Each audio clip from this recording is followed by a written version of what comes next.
When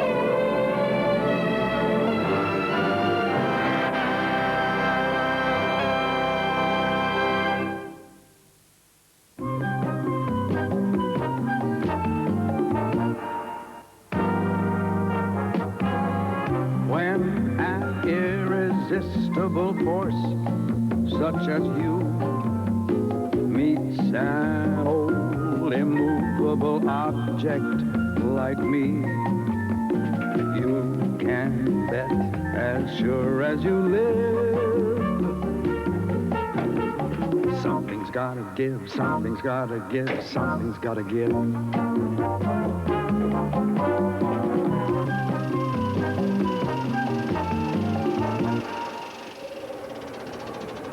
If you're having a hard time placing this Marilyn Monroe film, that's because it was never made.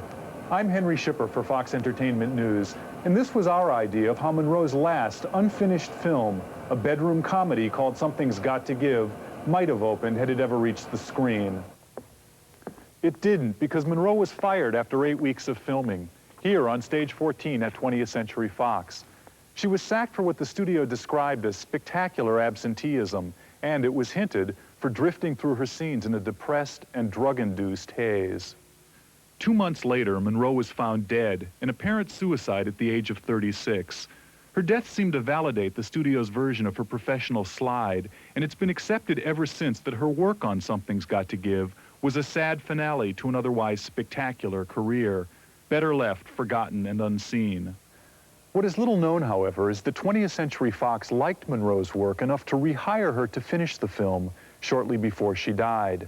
In fact, Monroe never looked better, and as you'll soon see, her work on Something's Got to Give is on a par with the rest of her career.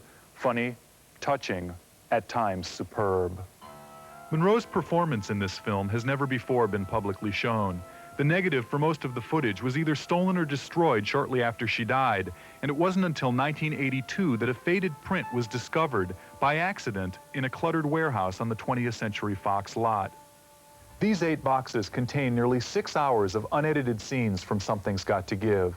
The color has deteriorated on much of the print, but Marilyn's performance has not, and it's easy to see why Fox rehired her to finish the film.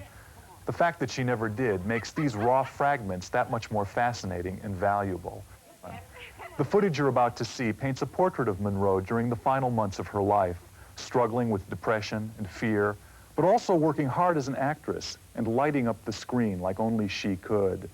To the very end, Marilyn Monroe had a beauty and a sexual glow that no other actress could touch, and that came across in all her films, even the one that never got made.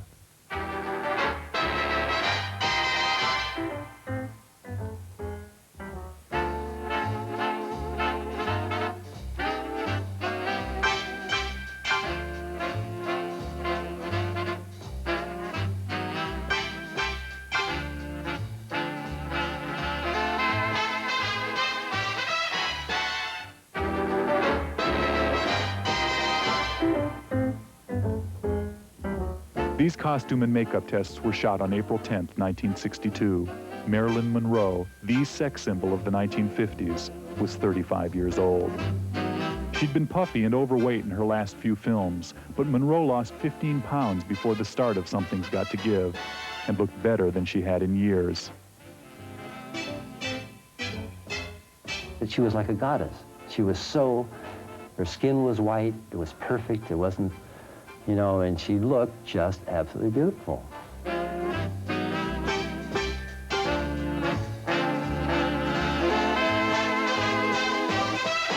Her body was in beautiful condition. Her figure was never better. Her face was terrific. The young, fleshy part of the face had gone, and I think it was just a maturity that she had arrived at, you know, becoming a woman.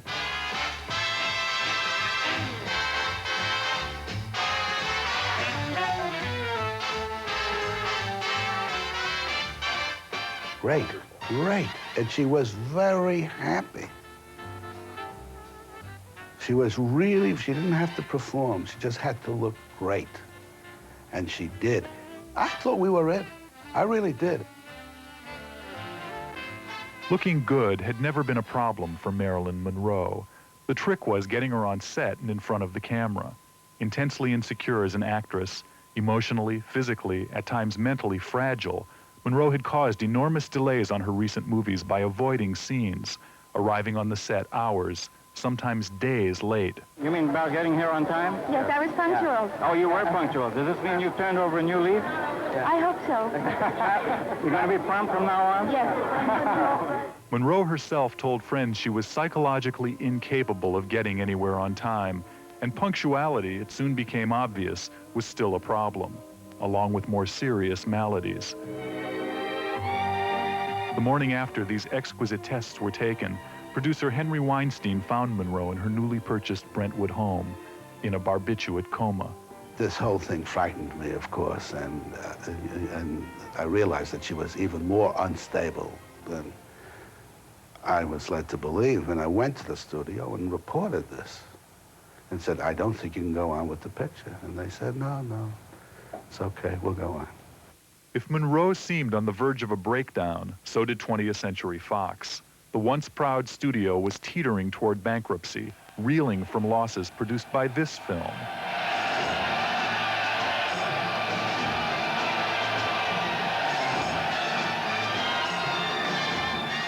Cleopatra.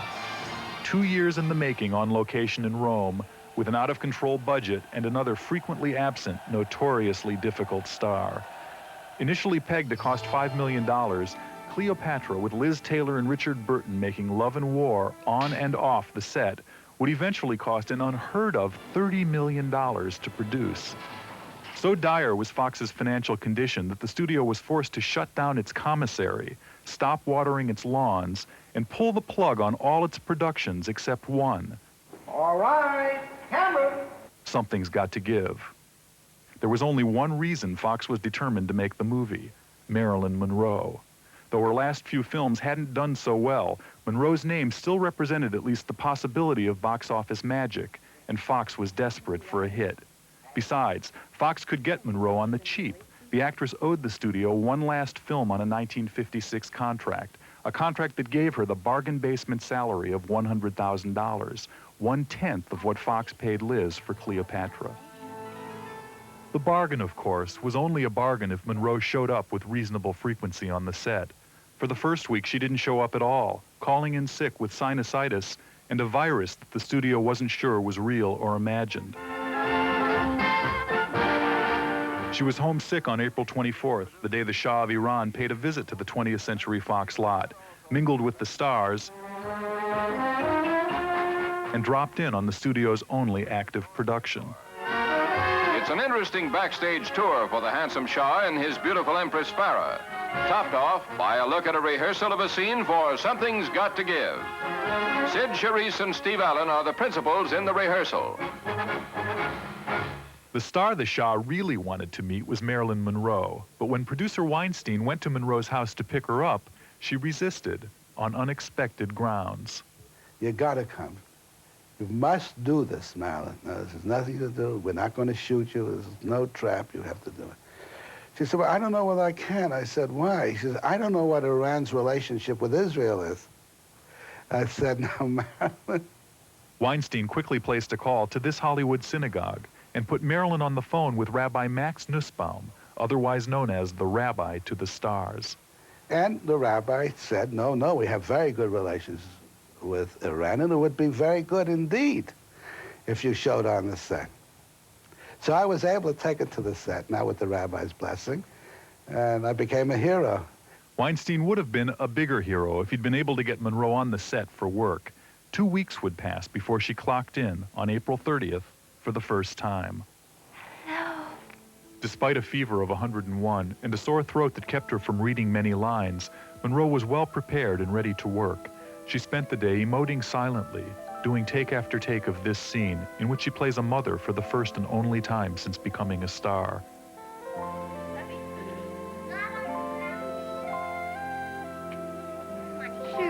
All right. Cut it.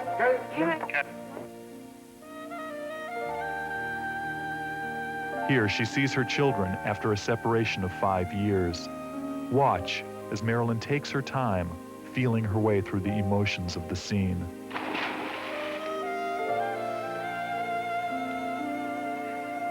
I knew you were going to do that.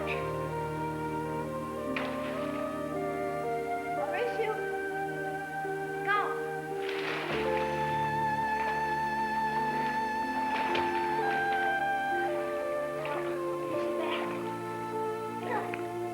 Something's Got to Give was intended as a remake of a 1939 romantic comedy called My Favorite Wife, starring Irene Dunne and Cary Grant.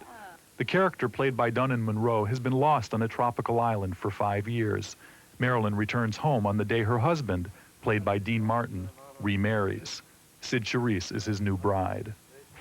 Here I go. Monroe liked the story, but what really drew her to the project was the chance to finally have kids, on screen at least, to explore the maternal feelings that had been thwarted by a history of miscarriages and abortions. Monroe's own childhood had been excruciating.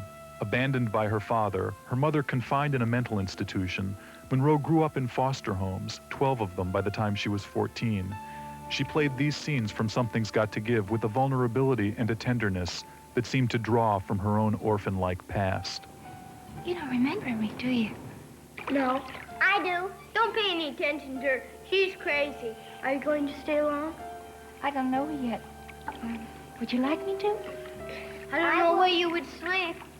I don't know either yet, but if we could work that out, would you like me to stay? I would. I wouldn't mind. She was very happy about working with the children, yes. They were nice little youngsters, too. If one of her babies had lived, it would have been about the age of the youngest. And that, I think, emotionally was very tender to her. Here I go. Timmy! She identified very heavily with the orphans of the world. She wanted to take care of children, you know, to get rid of the way she was taken care of and to take care of children the way she would want to have been taken care of. Oh, I think absolutely. Absolutely. Timmy, let me go. Oh, Timmy, you know, far away in the South Sea Islands, when a man hurts himself and he doesn't want people to see, you know what he does? What? He has somebody else cry for him. How does that help? You'd be surprised. Can I cry for you? Yeah, silly. I'm good at it. I'm okay now. Okay. Well, I guess now, being 38 years old, and looking back, I think she would have made a very good mother. Christopher Robert Morley was 7 years old in 1962. He's now a stockbroker on Wall Street. I'm just sorry in retrospect that I pulled away when she wanted to console me. But I do remember when she knelt down to help me out of the pool that she was very, very tender and very consoling. And in the fantasy world of being on the movie set and shooting the movie, it was very, very nice to have Marilyn as my mother. Ow! Ow! Your baby. I did it. Alexandra Heilweil was just 4 years old when she was cast as Marilyn's daughter. Thinking back on it now as an adult, maybe she was wistful and didn't want to get too involved with us because it was painful for her in a way, not having her own family. Now a scientist living in Florida, Alexandra's brief encounter with Marilyn left a lasting impression. And I think to this day, she's the model that I have of femininity, she was just beautiful, and it was her poise, really, not so much her face or her figure that made her so beautiful. The way she carried herself and the way she moved and spoke was utterly feminine.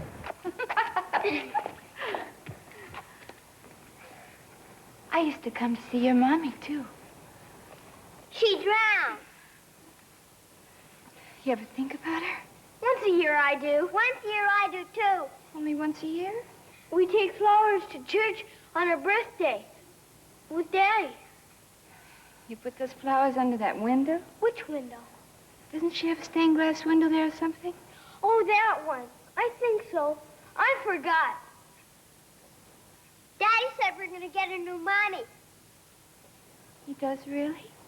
Bianca.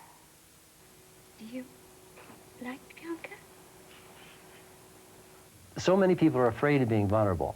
She wasn't. She was vulnerable. You know, I would well up in tears sometimes. When in fact, I must admit that I sat there and cut a sequence and I was crying. Because if it's honest here, I'm an honest guy. If that film is honest, I'm going to react to it, believe me. Timmy, come here. What? I want to hug you. Me too. You too, both of you. You know what you two kids are. What? You're my two sweethearts. My two best sweethearts in the whole world. Hey, you little rascals. Got it, good, good. Here we go. Picking it up. Speak. Great, great. That's the first print. Good. The encouraging voice you hear in the background belongs to George Cukor, one of just 12 directors that Marilyn Monroe told 20th Century Fox she would work with when she signed her contract with the studio in 1955. She liked Cukor, in part because he was patient and gentle with his stars. Marilyn, who went through agonies of anxiety before shooting a scene, needed all the support and friendly feedback she could get. She was just fearful of the camera. So fearful, in fact, that Monroe would throw up on the morning she was scheduled to shoot and linger in her dressing room as long as possible, avoiding a scene. The lipstick would come on and the lipstick would go on. I'd get her at 6 o'clock and she wouldn't be able to get to the set before 11. After each day's work, Monroe sought reassurance from editor David Bretherton, the first man to sift through the dailies and see how she looked on the screen. So she'd have me look right in her eyes and say, "Was I all right?" And I said, "God, you were marvelous." You wouldn't just say that. And I said, "No, you know me well enough to know that I wouldn't just say that." I said, "No, it was absolutely beautiful." And I really meant it. Cukor, well aware of Monroe's fragile confidence, was extremely supportive. Nice, that was lovely. Lovely. Good. When he could get her on the set. On May 1st, Monroe arrived at 7 a.m., only to leave at 7:30. Another morning, she nearly fainted under a hairdryer and had to go home. She had sinusitis. She had a virus. She lost her voice. She was suffering from exhaustion. Insomnia had become a nightly ordeal. Cukor did the best he could to keep the production rolling. And then before you say your first line. He shot around Monroe's scenes, keeping Dean Martin, Sid Charisse, and the rest of the cast busy. Martin was called upon to do his end of Marilyn's famous nude swimming pool scene by himself, throwing a robe down to an empty pool as a flat-voiced stand-in read Monroe's lines. When you're all finished, come on in. It's very refreshing. By May 10th, she had missed 16 of the first 17 shooting days. A studio doctor confirmed her virus and ordered her to stay in bed, but studio nerves were beginning to fray. Cukor had shot everything he could without Monroe and was forced to shut down the set. That was a daily worry of everybody. You come on the set, sort of joke in the morning with your coffee and donuts. I would ask, is she here?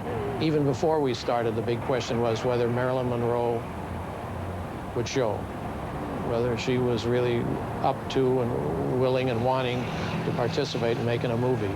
The amount of time that was spent on trying to get her on the set was something that was almost unbelievable. I mean, the patience that the crew and especially the director, and I'm sure the head office had, were extreme, and they went through hell trying to get it on film. And I would call 3 doctors every day. One was her nose man and eye man because she had sinusitis, and she was afraid of all of that, and I told you. And then she had an internist, and then, of course, her analyst. I mean, she had enormous problems that came with the territory. And the studio was naive to think that this wouldn't happen. I mean, if the picture was budgeted for an 8-week shoot, they should have budgeted for a 16-week shoot. Because they wanted a film with Marilyn Monroe. But there are certain people, you create films, you don't manufacture films. I mean, you're not putting Elvis Presley in front of the camera and shooting it in 6 weeks. You have a very, very different persona. And I think that was the miscalculation, and I think it became aggravated because of what was happening with Cleopatra. I'm convinced of it. Jeff, come on. Monroe finally reappeared on the set on May 14th. When she returned on the 15th and 16th, filming at last seemed to be on track, although progress was painstakingly slow. My goodness. Jeff, What's wait a minute. Jeff, This welcome home scene between Marilyn and the family dog, a 15-second sequence, took a full day to shoot. This time, however, the delays weren't Marilyn's fault, and she seemed to enjoy doing take after patient take as the dog kept blowing his cue. come on, Jeff. Jeff, speak. Jeff, speak. Jeff, speak. Come on, Jeff. Speak. Come on, here, boy. Come on, speak. Watch it. Speak, boy. Speak. Come on, Jeff. Come on, put your feet up. Speak. I used to come here a long time ago. He remembers me. Tippy. Jeff, come on. Get over here. Come on, Jeff. Good, Jeff. Come on, The Jeff. dog was sensational in rehearsals. I've never seen such a good dog in rehearsals. That's the one. That's the baby. Isn't that sweet? She got a kick out of it. Somebody was, you know, everybody's saying she was difficult. Now, here was something that was more difficult than she was, in effect, you know. And because you can't scold a dog into doing the right thing, you know. Jeff, come here, Jeff. Let's get him back there, boy. Jeff, come here. Get over here. That was very good. Yeah, he's getting good. Just as things began to stabilize on the Something's Got to Give set, a new crisis loomed. On Thursday, May 17th, 4 days after Monroe had returned to work, a helicopter carrying Peter Lawford landed on the Fox lot and whisked Marilyn away just before the noon break. That afternoon, she flew to New York to perform at a lavish birthday party in Madison Square Garden for President John F. Kennedy. Monroe had been asked to sing Happy Birthday to the President. Mr. President, the late Marilyn Monroe.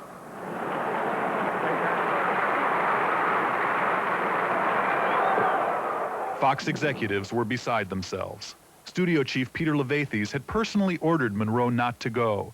Cukor pleaded with her and again shut down the set the minute she left. But for Monroe, already said to be having an affair with JFK, the invitation was irresistible. I mean, my God, here's a girl who really came from the streets, who had a mother who was not all there, a father who had disappeared, who was deeply disturbed, was now going to Madison Square Garden in a dress that she had to be sewn into, literally sewn into, to sing Happy Birthday to the President, and to that president.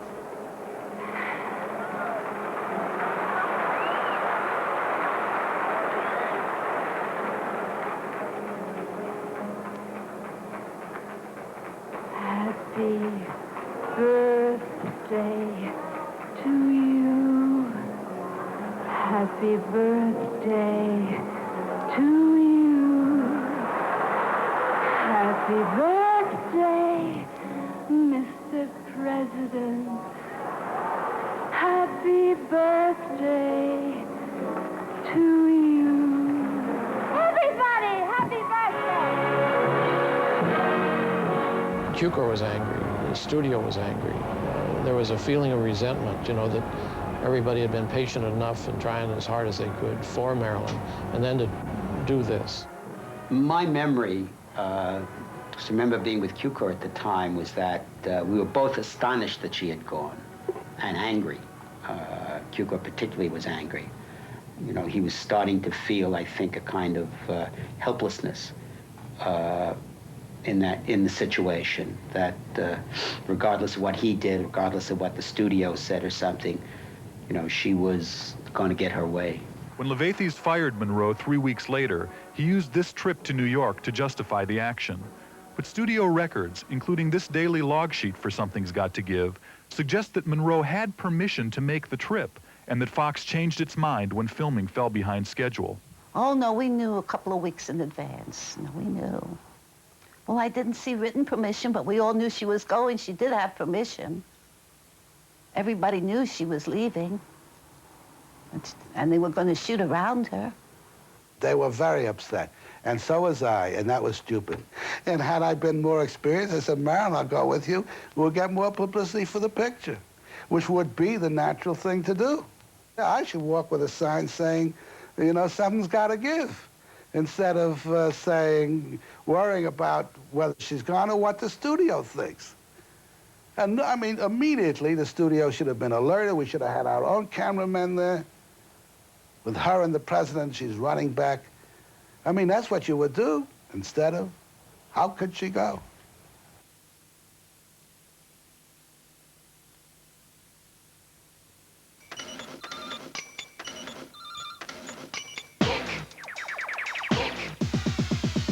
Milk chocolate. Kick. Wafer just for you.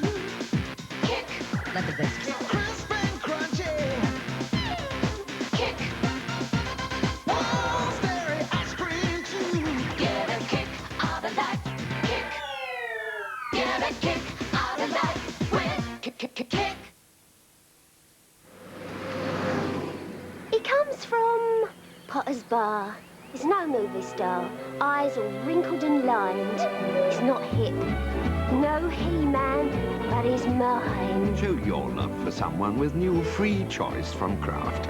A tasty salad cream dressing that is an astonishing 99% fat-free. He can't spell. He can't tap dance, but he's mine. Free Choice.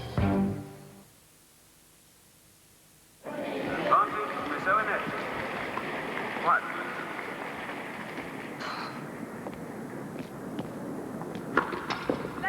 First service.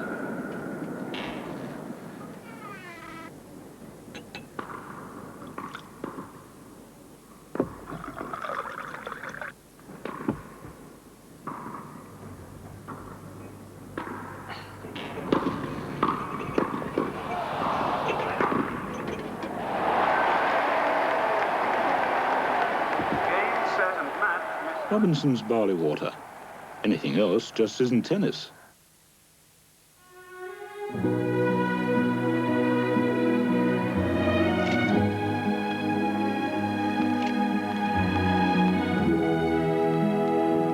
Who cares about your photographs as much as you do?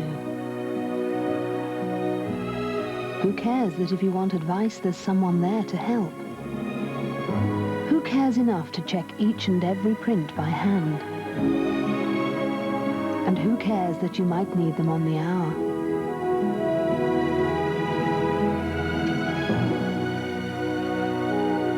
Who cares? After a 14-month, 50,000-mile test, the critics at Car Magazine described the re-engineered Rover Metro with a few choice words.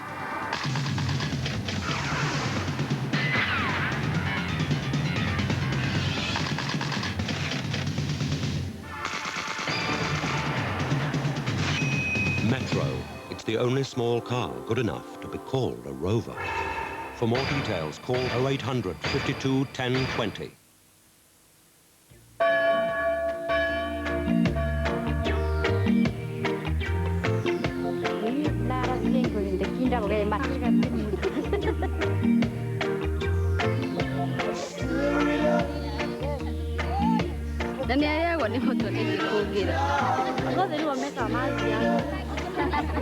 Come on, baby. Come on and stir it up. No, y es que siento una pena con... What's said over coffee the world over is much the same, but the coffees themselves are surprisingly different. Lands 100% pure Colombian, Kenyan, and Costa Rican. Nah, I didn't bother with no TV licence.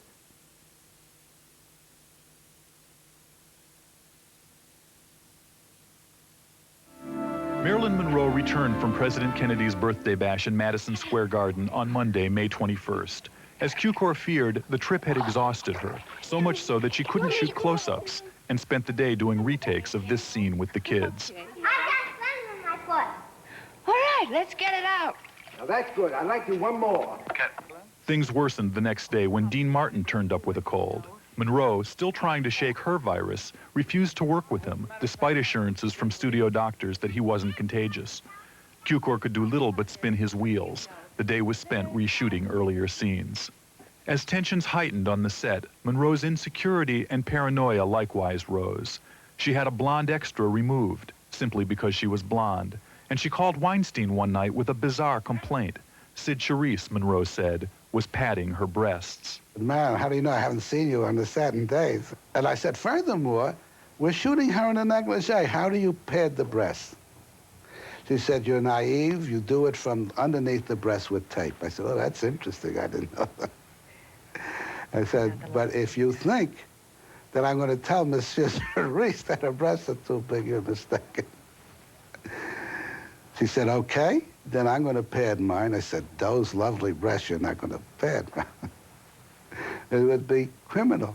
She said, no, I'm going to pad them, and you're going to have to redo all my costumes. Fortunately for Weinstein, the next scene Marilyn shot required no costume. The nude pool scene, perhaps the most famous sequence ever shot for a movie that was never made. According to the script, this midnight skinny dip was Marilyn's way of encouraging Dean Martin to break the news to his new wife, Sid Charisse, that his first wife had come home. I don't feel so good.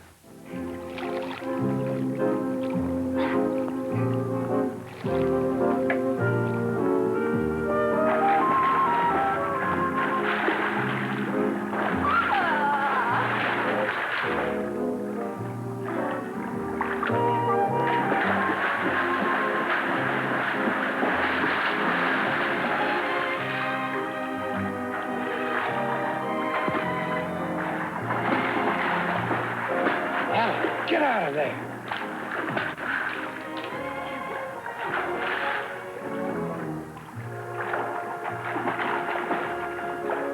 Oh, stay back in.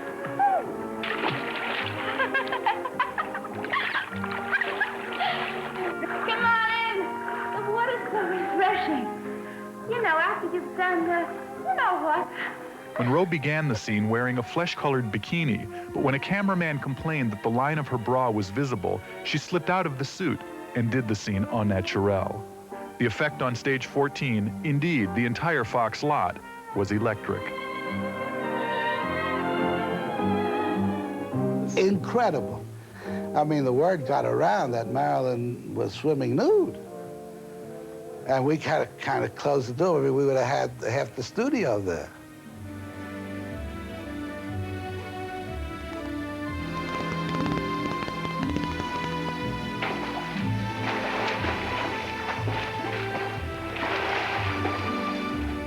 That was a highlight of the film that wasn't made.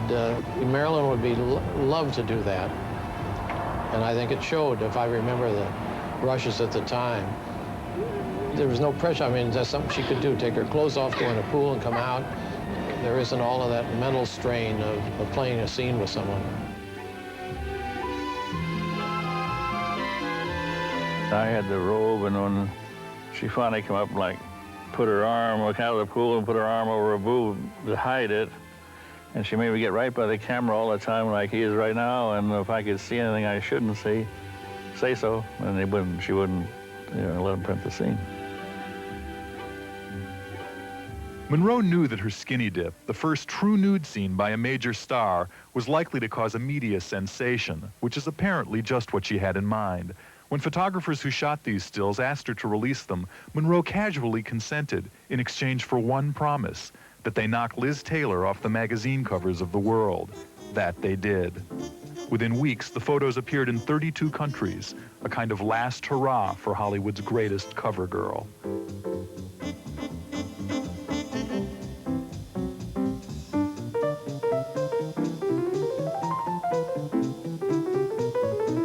It made her feel great. It was her happiest day. She felt secure that day. Why? That day as opposed to another day, I don't know. Get back! I really thought the worst was over. Briefly, it seemed like it was. Although her 4 hours in the pool had aggravated her virus, Marilyn continued to work and work well. On the 26th of May, she shot this scene, a Garbo-like turn in which she pretends to be Martin's Swedish maid. I see. Tick. A Swedish name. Mrs. Duncan, give me permission to take care of children. Nice to meet you, Mrs. Tick. Nicholas, shall we go in now? Would you mind taking these in for me, please? Oh, I'll take it. Yes, no trouble. We have been waiting for you to come home. Honeymoon is over, yeah? It's just begun. A few days later, Monroe and Martin worked together again, their first solo scene since filming began. A man's wife spends 5 years on an island with a strange man. Would you like it better if I knew him? And it slips her mind? Well, I was going to tell you, but I know how upset you get about little things. Little things? Monroe had tangled bitterly with previous co-stars like Tony Curtis and Laurence Olivier, and she handpicked Dean Martin as her leading man, in large part because they were friends, and she knew she could count on him as an ally. True to his easygoing double martini image, Martin seemed utterly unfazed by Monroe's absences and delays. All right. Camera. Dean was wonderful. Dean loved her. He was just very patient and understanding. And when he was waiting, he'd be in the back swinging his golf balls. Had a club with him, and he'd go behind the set and just swing it away. Put some shots. Dean Martin never said a word. He sat in his dressing room, and I mean, he knew I was young and worried and inexperienced. He would come and comfort me instead of me come and comfort him. Weinstein once again was in need of comfort. On the 27th of May, Marilyn phoned in sick, and again on the 28th. She reported to the set on June 1st, her 36th birthday, but the mood was grim. Cukor, desperate to make some headway, was furious over plans to throw a birthday party on the set and refused to let Marilyn go until the end of the day. Ironically, the tense afternoon produced one of the film's funnier scenes, a vintage Monroe tease in which she tries to pass Wally Cox off as the man with whom she spent 5 years on a deserted island. Thank you. I really don't have very much time. I'm making a report to the Geographic Society on the flora and fauna we found on the island. This, as it turned out, would be the last scene of Marilyn Monroe's career. Ask anything. Go ahead, ask. Oh, well, let me see. What kind of an island was it? I'd say it was an ordinary island, wouldn't you say? Like the rest. Small island? Not small. Not large. Medium. Water? Oh, yes, water all around. That's one of the nicest things about Adam. He doesn't talk your ear off.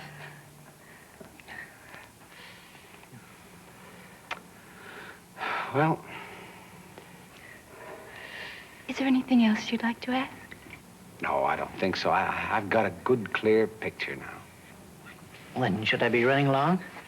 Must you? Oh, the Geographic Society insists on punctuality. Brother Brian, thank you.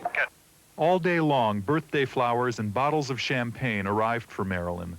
The studio had prepared nothing to mark Monroe's birthday, but Marilyn's stand-in, Evelyn Moriarty, bought a cake decorated with a bikini and a negligee and had a giant birthday card signed by everyone on the set. I went over to the farmer's market and picked up the cake, and I brought it back to the studio, and I was told by the assistant director not to bring that cake out until 6 o'clock because they were going to get a full day's work out of her. So we left the cake in the prop room, and 6 o'clock we wheeled out the cake with all the sparklers on it. Somehow or another, I ended up with one of the little dolls that was on the top of the cake. They had sparklers and these little dolls, and there was a little bikini-clad Marilyn was on the cake. And normally these things get thrown away, but my wife has a little doll collection. It's been sitting there for years this way. And the rather revealing wardrobe, I must say. Cukor joined the other cast and crew members in a ragged version of Happy Birthday, but it was not a warm serenade. There was a pall over it. We had gone through so much. It was a pretend celebration. And she felt that, you know, it was a very sad birthday, that because of all the troubles with the picture that were happening and all that.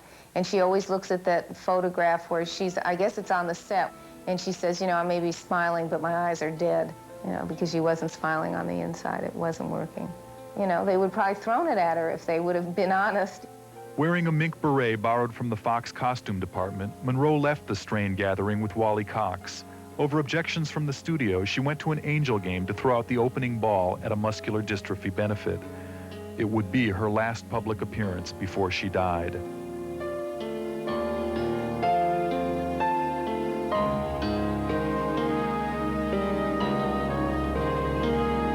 On June 4th, the Monday after her 36th birthday, Marilyn Monroe once again failed to show up on the Something's Got to Give set. A new and final round of absences had begun. Monroe called in sick again on Tuesday, and on Wednesday, and on Thursday. According to studio doctor Lee Siegel, her sinuses had flared, and her temperature was 102. There was no telling when she would be able to return to work. I didn't believe him for a minute. I don't think Cukor did. I don't think anybody in the crew did. She wasn't out partying. She wasn't out doing anything. She was just being miserable. Yes, this is a sick woman, and also feeling this is also a movie star. This is a movie star who is getting her way. What she's doing because she's a movie star, and doesn't give a damn about anybody else, and is being destructive and self-destructive. A crisis point in the filming of Something's Got to Give had been reached. The production was now 16 days behind schedule and $1 million over budget. Not a huge deficit, but a traumatic one given the spectacular drain of Cleopatra, still filming in Europe and still Fox's only other big movie. Studio chief Peter Levathes, in Rome trying to stem the hemorrhage of Cleopatra, was furious when told of Monroe's latest absences. "We've let the inmates run the asylum," he railed, "and they've practically destroyed it." Levathes ordered his staff to line up a possible replacement for Monroe. The panicky studio began calling every actress in town, according to one report. Rumors were flying that Monroe was about to get the axe. But what exactly was the matter with Marilyn Monroe? What happened that weekend, I don't know. To me, that's more interesting than what happened the day that Marilyn died. Because that was the turning point.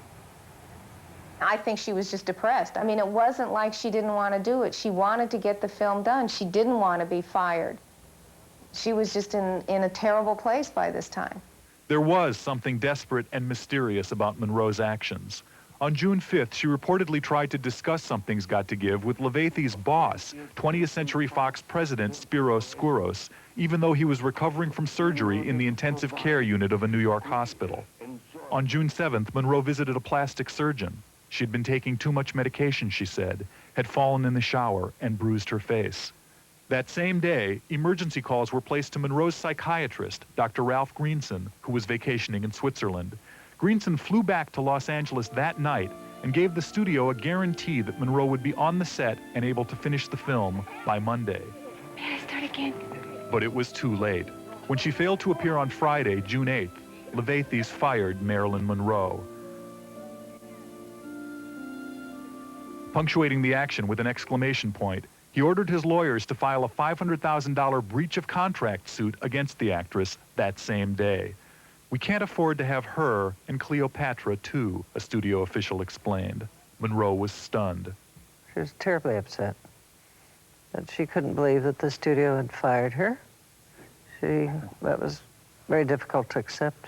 I mean, it was like she was gold-bricking, and that she was doing this as a willful child. And, I mean, I think she felt really degraded by it. Even with your own children, there comes a time when you have to make decisions, that something can't continue. Something's got to happen. Something's got to give is what it was. Something's got to give, and the studio said, "I've taken all I can," and I think they justifiably did. The day Monroe was fired, producer Weinstein lashed out at her in the press for, quote, completely flouting professional discipline and putting 104 people out of work. He has since revised that view. The real reason Marilyn was fired was that you had Cleopatra way behind schedule and costing millions. The studio sold the backlight to help finance it. You now have this small little picture on about a half a dozen sets and 20 people maybe, and that's behind. And it looks like Skouros and his appointed head, Levathes, are losing control over their talent. I mean, this is only, we look at Marilyn Monroe, but I've tried to point out this is a small pawn in the whole studio thing. It's an interesting pawn. It's very sad, it's tragic, it's funny, but it's a pawn to the whole, really, what happens. And that's the real Hollywood story. But the soap opera surrounding Something's Got to Give was far from over. On June 9th, Fox announced that it had replaced Monroe with Lee Remick, who came to the Fox lot for costume tests the next day. Remick defended the studio for dropping Monroe. "I feel she should have been replaced," she told reporters. "The movie business is crumbling down around our ears because of that kind of behavior." In its haste to act decisively, however, Fox overlooked an important detail. Dean Martin's contract gave him right of approval over his co-star, and Martin immediately rejected Lee Remick. Dean said, and he sat right here in the dressing room, in the front of the dressing room up there when we found out she was gone. And somebody from the studio came over there and said, "Well, we're going to go ahead and do it with Lee Remick." What? He said, "No, we're not going to do it with Lee Remick." And that was it. And that's when I heard him say that about Marilyn and walked off. She felt really proud that he would stand by her, and that really pleased her. And I remember, I think she came and you know, showed me the headline. No Monroe, no Martin, or something like that it was, and she was really tickled by that. 20th Century Fox soon came to regret firing Marilyn Monroe. With Dean Martin rejecting Lee Remick as a replacement, the studio had, in effect, unwittingly killed its own production and tossed $2 million down the drain. Hard as it must have been to swallow, there was only one way to salvage Something's Got to Give. Just weeks after dropping her from the picture, suing her for breach of contract, and denouncing her in the press, Fox quietly rehired Marilyn Monroe. The studio agreed to pay her more than twice her original salary to finish the film. We were with her Thursday before the Saturday that she passed away, and she was as happy as we've ever seen her. Anticipation of going to work, healthy, good shape physically at that point. I heard that we were going to do the picture. Okay, and we're going to go back to the picture. I called the Wednesday before she died, and I talked to her. Oh, the conversation was we were going to go back. We're going to go back and work. She was real up. Monroe, of course, never did return to work. On August 4th, just a month before filming of Something's Got to Give was to resume, she made headlines for the last time. Monroe's death made it obvious that her struggles during Something's Got to Give were all too real, and her firing, in retrospect, seems harsh and unfair.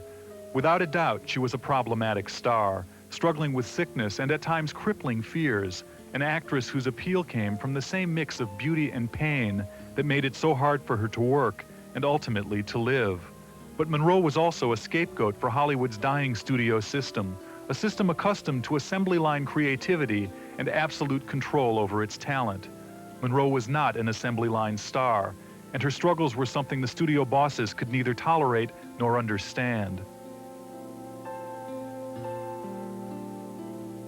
Monroe herself wrote what may well be the best epitaph to both her life and her work on Something's Got to Give, an odd, poignant telegram sent to Robert Kennedy just days after she was fired, turning down an invitation to visit the Kennedy clan. "Unfortunately, I'm involved in a freedom ride protesting the loss of minority rights for the few remaining earthbound stars. All we demanded," Marilyn wrote, "was our right to twinkle."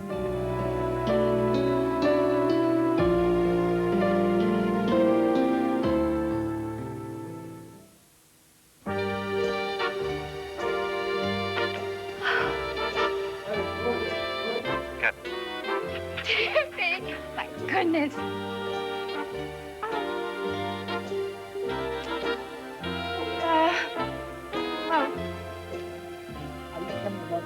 He's out of... Jeff, come here. No.